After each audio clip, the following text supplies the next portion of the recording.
Bagi orang yang meninggal dunia tidak dimasukkan ke dalam keranda, maka jenazahnya ditempelkan, hidungnya menempel ke liang lahat. Cobalah kita berbaring, tempelkan hidung ke dinding. Berapakah jarak antara mata kita ke dinding? Begitulah jarak kita dekatnya dengan dinding. Pandang ke depan, pandang ke belakang, pandang ke atas, pandang ke bawah, tak ada yang bisa dipandang. Gelap gulita, tempat yang paling gelap, tempat yang paling sepi, tempat yang paling sunyi. Apa yang sudah kita persiapkan? Berapa banyak orang mempersiapkan hidup untuk kehidupan setelah pensiun? Berapa banyak orang mempersiapkan hidup setelah hidupnya tenang, dia akan siapkan untuk anaknya. Setelah anaknya tenang, dia siapkan untuk cucunya. Setelah cucunya tenang, dia siapkan lagi untuk generasi sampai hari kiamat. Tapi dia tak pernah berpikir berapa lama dia akan berada di alam barzakh, berapa lama dia akan berada di alam kubur. Orang yang meninggal tahun 1000, hari ini sudah 2021, berarti 1021 tahun dia sudah berada di alam kubur.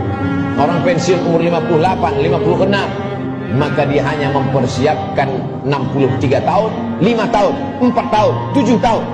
Kalaupun berlebih 10 tahun, apa yang sudah dia persiapkan untuk berada di alam kubur? Rumah yang besar akan tinggal, kebun yang luas akan tinggal, kendaraan yang mahal akan tinggal, diambil oleh ahli waris, mereka bagi-bagikan. Kalau mereka soleh, mereka akan mengundang anak yatim, fakir miskin, bersedekah. Mereka bayarkan sekolah anak yatim, anak duafa tidak mampu. Tapi kalau tidak, maka apa yang sudah kita sedekahkan, itu saja yang akan kita bawa menghadap Allah Subhanahu wa ta'ala. Sampai akhirnya datanglah hari kiamat, diledakkan lautan naik ke darat. Idza sama'un fatarat, langit terbelah. Wa idzal kawakibun tasarat, planet-planet bertabrakan. Wa idzal biharu fujirat, lautan meledak naik ke darat. Wa idzal quburu bu'thirat, semua yang dikubur dibangkitkan. Alimat nafsul ma qaddamat wa akharat. Ketika itulah baru orang semua sadar bahwa hidup hanya mimpi. Mimpi jadi orang kaya, mimpi jadi penguasa, mimpi jadi orang yang dihormati dan dimuliakan, mimpi menjadi ustadz dan ulama. Yang kekal abadi hanyalah amal-amal soleh semata. Saat itulah dia akan menghadap Allah Subhanahu wa ta'ala. Isma syi'ta, hidup sesuka hatimu, fa innaka mayyit, karena sesungguhnya kau akan menjadi mayat. Sampai masanya ditiupkan sangkakala, manusia berada di alam barzakh. Setelah itu dia berdiri di padang mahsyar. Saat itu tidak ada siapapun yang bisa menolong.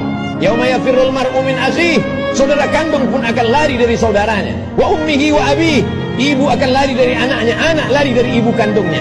Wa sahibatihi wa bani, suami akan lari dari istri, istri melarikan diri dari suami. Anak-anak tak bisa menolong ayah, ibu tak bisa menolong anak. Likulli imri'in minhum yawma idzin sya'nun yughni, setiap orang hanya akan mementingkan dirinya sendiri.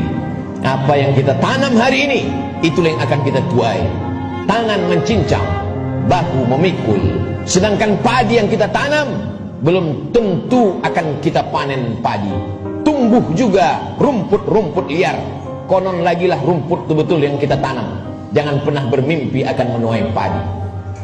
Inna awwala ma yuhasabu bihil 'abdu yaumal qiyamati as-shalah. Yang pertama kali dihitung, dihisab dari amal adalah salat. Sebanyak apapun zikir kita, sebanyak apapun sedekah kita, kalau tidak ada tempat bergantungnya salat, maka tidak bernilai di hadapan Allah. Idza salahat salahal amalu kulluh, kalau salatmu baik, maka baiklah amalmu. Wa idza fasadat fasadal amalu kulluh, kalau salatmu rusak, maka rusaklah seluruh amalmu.